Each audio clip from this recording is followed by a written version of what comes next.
Before we get into this episode, there's something that might be of interest that I wanted to tell you about.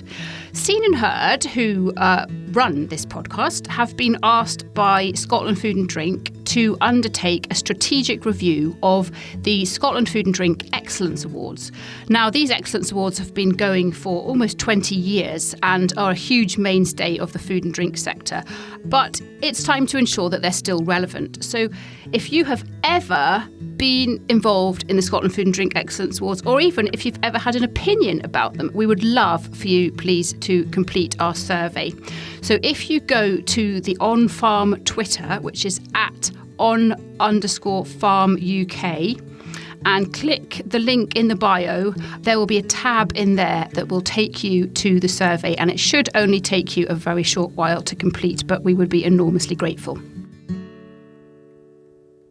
Welcome back. I am Anna Davis, and this is a brand new series of onFARM. It's really good to be back. I've genuinely missed recording these episodes. We've got lots coming up for you in coming weeks. We will celebrate 100 years of livestock health as the Morden Research Institute celebrates its centenary. We will have a special focus on farm co-ops and how the umbrella cooperative group SAOS are helping in the fight against climate change, and lots more besides. But our first two episodes of this series are both looking at organic production. Next week, we are with the farmer going through the process of switching from conventional to certified organic. That's with SOPA, the Scottish Organic Producers Association. Today, though, we thought we'd start with a new series by revisiting some old friends. When we last took a trip to Norvite's production plant near Inverurie on what was only our second ever episode of onFARM, it was to find out about how they were using locally sourced oilseed rape to make sustainable animal feed, NeoLac. NeoLac helps to cut imports of controversial things like palm oil and soya that risk doing harm to the rainforests and important habitats. This is the Neo Pro, which is the meal straight off the press. We've taken the seed, we've crushed it, and we get 2/3 of this and 1/3 of oil. This is almost slaty and flaky, huge flakes of meal with an almost leathery texture, but crumbly at the same time. The cold pressing process produces a flake, the meal in a flake form. That's 30% protein, 12 to 14% oil. Mm-hmm. So whilst it doesn't look oily, the oil is still, encapsulated within the matrix of the meal. Oh, I see. Yes, it does look very dry and quite crumbly. Looks quite dry, but when you analyse it, it's actually quite oily.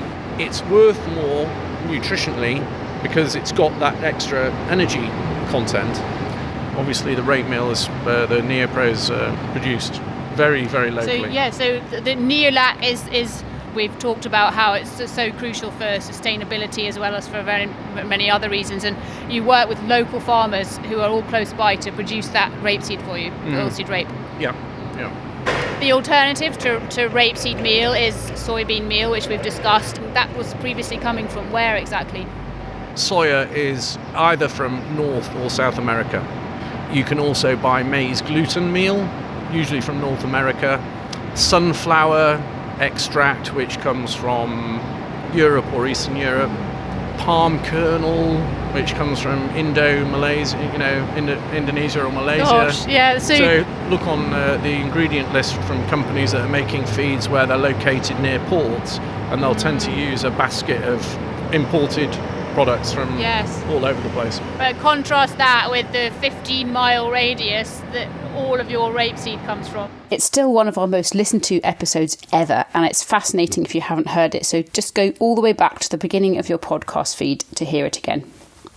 What we didn't cover at the time is that the Norvite production plant at Old Meldrum is also capable of producing food for human consumption.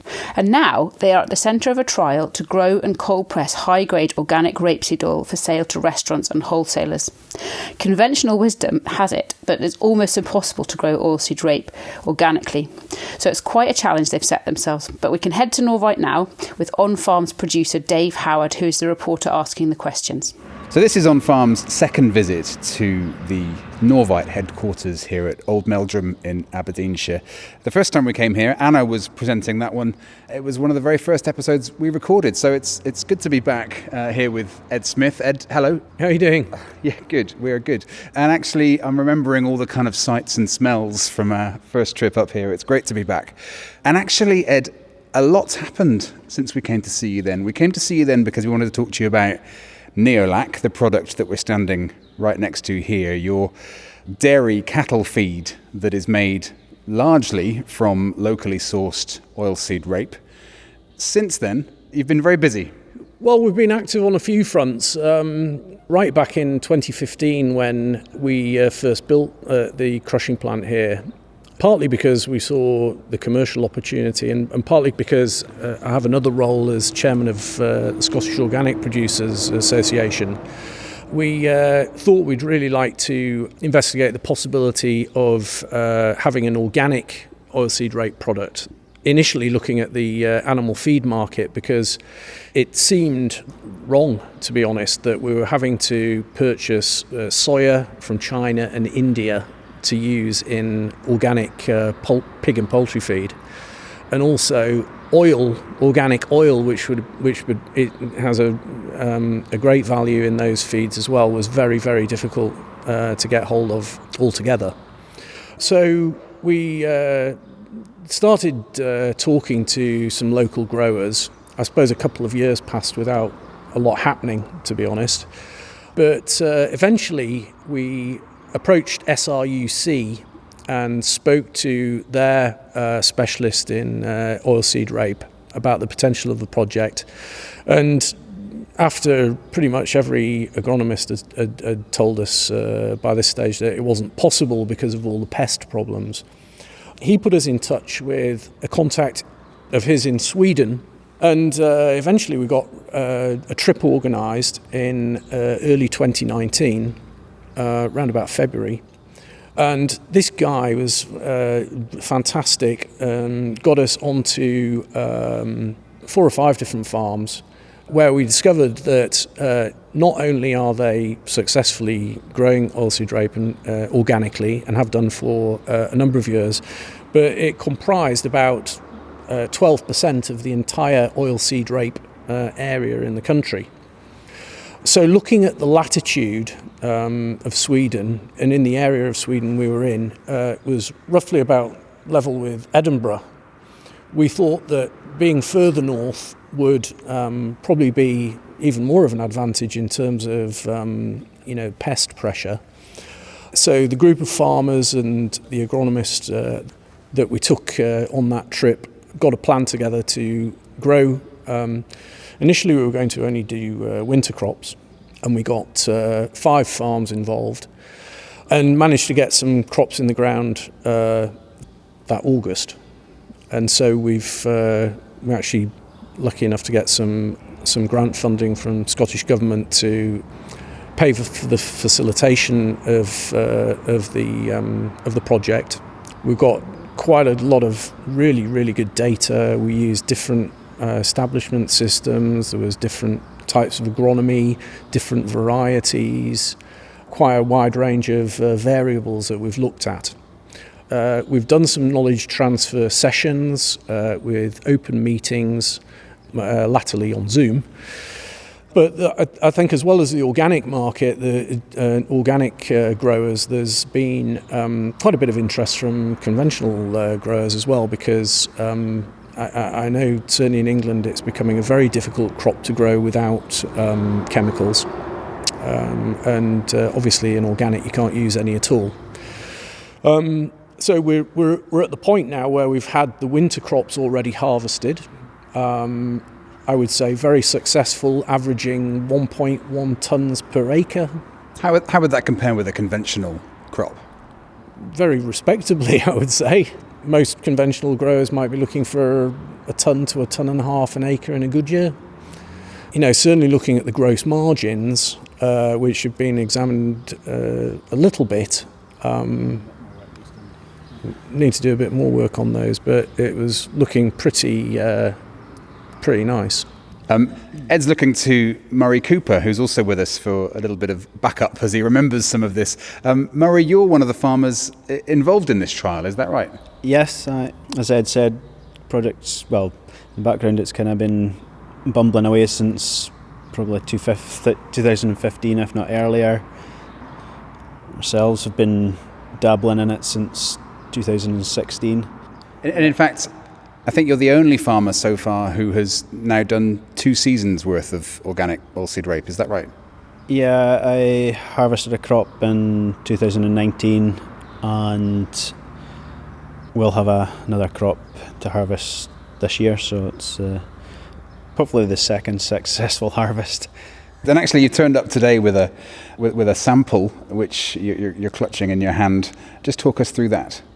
I've a sample of 3 varieties that we've been growing this year. It's a spring crop I've grown with a variety called Lumen, a variety called Semilla, and a variety called Miracle. The one nearest to me is quite a lot fatter, I can see, in the pods. Is that just because it's grown further? The Lumen, it has short, fat pods. It looked the best from emergence right through till flowering. I would have been happier with more seeds per pod. Semilla, it was probably the slowest in emerging, but yet it's probably the closest to harvest now. Great long pods, multiple branches, and we'll wait to see what comes off the combine on that one. And last of all, the Miracle. It's probably been the poorest looking one right from the start, but yet it seems to have the most pods on it most pods, of them all, doesn't it? Yeah, by far. It's actually the strongest plant, albeit a bit of stem canker at the base of it there. So we're hopeful. And is the reason that you're growing 3 different types because this is a trial? You're trying to figure out which is the best type to grow organically in the way that you are? Yeah, we're trying to find varieties that will work, establish their oil potential organically. From what we did learn in Sweden was that the organic stuff did tend to be slightly higher in oil and nutrient value, so trying to establish that for ourselves in the background as well. What are the signs of a healthy or an unhealthy crop here? Healthy, obviously there's no crop damage, but we've had seed weevil this year. It's leaving a lot of punctures in the pods. Quite a few of the seed in the pod won't reach maturity. It'll die off before it's ripe. You get complete pod fungi kind of attacking the pods as well. There's a few issues there. And because you're growing a spring crop, have you had any of the sort of earlier pest problems that perhaps the winter crop growers didn't have? I think it's been slightly, because it's so fast growing, there's not a lot holds the spring crop back. Pigeons was quite hard on it earlier on. There was pollen beetle there, but there's no damage. There's no sign on the stems of damage from pollen beetles, so we've dodged that one. What can you do to help protect the crop that is still organic? Getting nutrition right, healthy soil leads to healthy crop. Lime is meant to be a good desiccant. If you get something coming in, give it a blast in a lime, and that's almost a natural disinfectant. So Murray was the only adopter of a chameleon sowing system that he bought last year. This was something that we saw when we were over in Sweden. They're manufactured over there. Yeah. Basically, you can sow the plants in rows, and the same machine can hoe in between the rows. How many times did you hoe it, or did you get the chance to hoe it this time? I've been through the spring crop 3 times, and it's pretty clean in the bottom where there's good crop cover. End rigs is not so clean. Again, to try and perfect the system. So it's whether we leave end rigs unsown or in grass, so we concentrate on the straight bits of the field to maximise yield and reduce losses.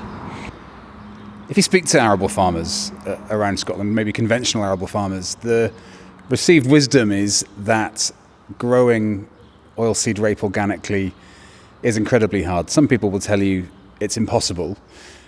Murray, you're standing here with 3 sheaves in your hand that kind of proves that it's not impossible, but you must have faced some challenges getting this out the ground.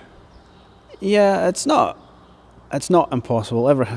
Where there's a will, there's a way. There's attention to detail, I think, is very important. A lot of luck from the gods above. What was it that first interested you as a farmer and grower in getting involved in this organic oilseed rape trial? Because it strikes me as quite a gamble. Yeah, partly down to the finding out that my soya was coming from China. There's been a few reliabilities of source issues I've heard of in the past, and think that it's madness in this day and age to be importing from all over the world like that. So something like NeoLac solves the problem for you in that it is locally and sustainably sourced, but of course up to this point it hasn't been organic. You're looking for a similar solution, but for the organic side of things. Would that be fair to say, or am I putting words in your mouth? No, yeah, it's fair to say. If NeoLac was available instead of organic soya, we would be using it. When we had sheep in the organic unit, we was probably using 2 or 3 tons a year of soya, which is not a lot compared to some pig and poultry producers, but we would certainly have used it being available. And you referenced China there particularly, as opposed to just far away. Is it sort of a geopolitical thing? Are you nervous that the supply will stop, or is it to do with environmentalism and rainforests and orangutans and things like that? I'm not what you'd call a eco warrior, but I would class myself as an intensive organic farmer. But no, I just don't like the idea of it being shipped all over the world for less money than what we can produce at home. I think we really need to knuckle down and get our products we make at home used at home and surplus sold, rather than shipping it away and shipping somebody else's back in instead of it. Ed, it's certainly an exciting project. There's huge amounts of potential, and we'll talk about how it's got potential not just for animal feed but for human consumption as well. How unique is this in the UK? Well, we think it's very much a first. I'm not aware of any other organic oilseed rape being grown in the UK. And At all? Anywhere? I do know of one in England through somebody else, so I not 100%. Haven't spoken to him in person, but I believe there is a guy in England that's been growing on and off for the last 7 years. A small area and selling direct. But in terms of being a larger trial of this kind, this is a first.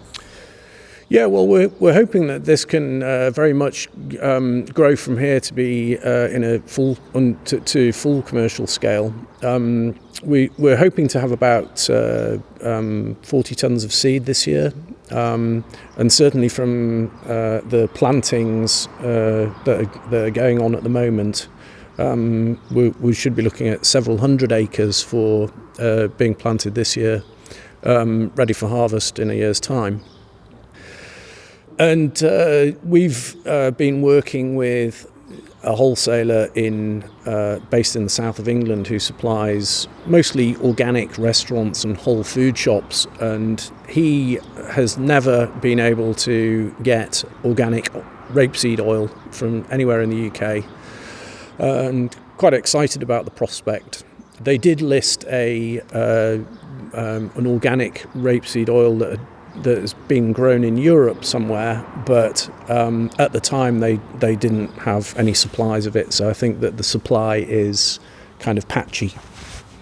So actually that's quite a departure for Norvite. Am I right in saying that up until now you have been primarily, if not exclusively, an animal feed manufacturer? Is this the first time you'll have ventured into a product for human consumption? Well, when we built the plant, whilst we initially were really only looking at the animal feed market, we spec'd it and built it with stainless steel so that it could become human food certified, and we actually went through that certification process and got SALSA approval about 18 months ago. We've been supplying a little bit into the human food market, but in terms of conventional cold pressed rapeseed oil, it's quite a crowded market now. There's 10 or 11 brands in Scotland and probably 60 or 70 brands in the whole of the UK. But certainly organic would be a first. So we've talked a bit about the challenges of growing organic rapeseed oil here in the UK, but actually the prize is quite great. If you can perfect this system of growing it and pressing it and keeping it organic, there are some quite high margins to be had by the sound of it. The conventional cold-pressed rapeseed oil, when it first became mainstream about 10 years ago, sadly has seen a big reduction in the price. You know, typically the £4.95 bottle is now, £2 or £3 or even less in some places, and we think it's so unique that it's quite important, both from giving the very best return for the growers, that we protect that value as best we can. Murray's nodding his head here very vigorously. And I think it would be very sad if it got, if the product was devalued, because there's a lot of effort and work has gone into getting to where we are at the moment. And to be honest, I'm not even sure that it will be able to be reproduced in England because of the greater pest problems that they tend to have. So it's quite possible this will be a uniquely Scottish product, and probably only a north of Scotland product potentially. But there is many acres of arable land organically certified that could grow it, and we just think it's a fantastic opportunity for the organic farming community in this area, and particularly for SOPA members. Murray, Ed's already sort of touched on this, but we've talked a bit about the challenges of growing this organic oilseed rape. There's a prize to be had if you can get it right. Yeah, obviously we all want to find a niche product that we can grow that's going to give us a good, if not excellent, return. Well, I think there is a relatively small but growing sector of the population who want to buy food which hasn't been grown using artificial fertiliser and chemicals, without getting into the health benefits and any of that sort of stuff. That market exists, and it's growing. That's the market that we're aiming to supply. The sense that I'm getting from talking to you guys now is that this is very much still a process. This is still a journey that you're on, and a learning experience, Ed. Absolutely, yeah. I think we covered quite a few bases in this first year, but there's still a huge amount to learn. We've got a great team that we put together, both farmers, agronomists and researchers from SRUC, and we're very much hoping to keep that group together, share knowledge and do that knowledge transfer out to the wider market as well. Now, there'll be one group of listeners to onFARM whose ears will have pricked up listening to this, and that is people who grow livestock organically, because they will have automatically assumed that Norvite, as an animal feed producer, will be producing an organic version of NeoLac, a sustainable, local, organic feed that they can then feed to their animals. If you're focused primarily on restaurants and the human food, for want of a better word, will they get a look in? Will people like, I don't know, Connage, Highland Dairy, who we featured in another episode of onFARM, whose cheese is organic because their animals are fed organic feed, will they be able to benefit from what you're doing here as well?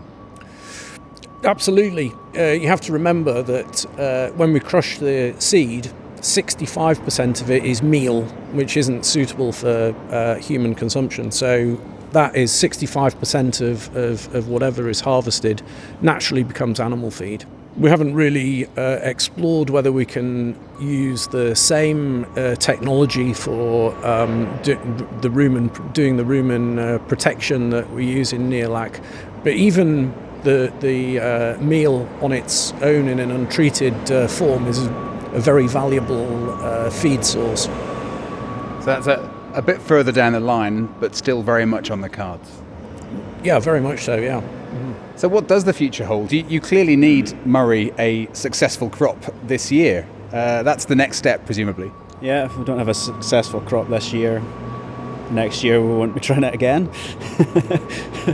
I think Dad will put the brakes on that one. But no, this is our 4th year with oilseed rape in the ground.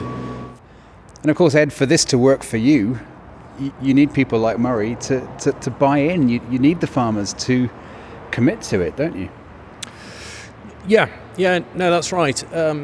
I guess one of the good things is that if we know that we've got reliable crops coming through and we have an idea about what acreage is being planted, that gives us a forecast of what seed would be available for crushing for the year ahead. We can kind of plan how much oil and meal we would have available for to market, almost a year in advance, really. You used a word there which I think is key, and that is reliability. That's going to be what the restaurateurs or the whole food shops that you're selling to are going to want to hear from you. They're going to need to be convinced that Murray and all the other farmers involved can reliably and consistently produce this product. Yeah, that's really important. Part of the feedback from the wholesale customer was that he did have problems in continuity of supply. So we'll hopefully be in a much better position to be able to give him a forecast of what would be available for the year ahead. That's the beauty, I suppose, of working within the group rather than not having any idea about what might be available. And I think that goes for all organic crops, really, is it's quite important when you're growing it, and when you're growing anything, to have an idea of what your end market is going to be, because things change so much that you can't always guarantee you'll be able to sell something even if you have grown it. Yeah. No, in organics you can't. In organic cereals anyway, you need to have a market before you plant it, really. There's no point in just growing it. Well, Ed, Murray, thank you very much indeed for your time today, and good luck, both of you. Good luck with the trials and getting the results that you're after. Thanks very much. Yep, thank you. That was onFARM producer Dave Howard at Norvite Feeds in Aberdeenshire, speaking with Norvite's Ed Smith and organic oilseed rape grower Murray Cooper. Many thanks to all of them, and good luck to everyone involved in the trial. We are now coming to the end of this first episode of our new series, but thank you very much for joining us again. As ever, please share this episode with anyone you think might be interested. In fact, we're going to try something new on Twitter. You already know that we tweet as @on_farm UK. If you recommend us to someone on Twitter and tag us in the tweet, then you'll have a good chance of having a shout out on an upcoming episode to say thank you. So just tag us in a tweet recommending us to a new listener and we'll try and give you a shout out on air. It's the least we can do to say thank you. Next time, we're staying organic. I will be having a chat with a farmer making the switch from conventional to organic production and what that involves. It was absolutely fascinating. See you then and stay safe in the meantime.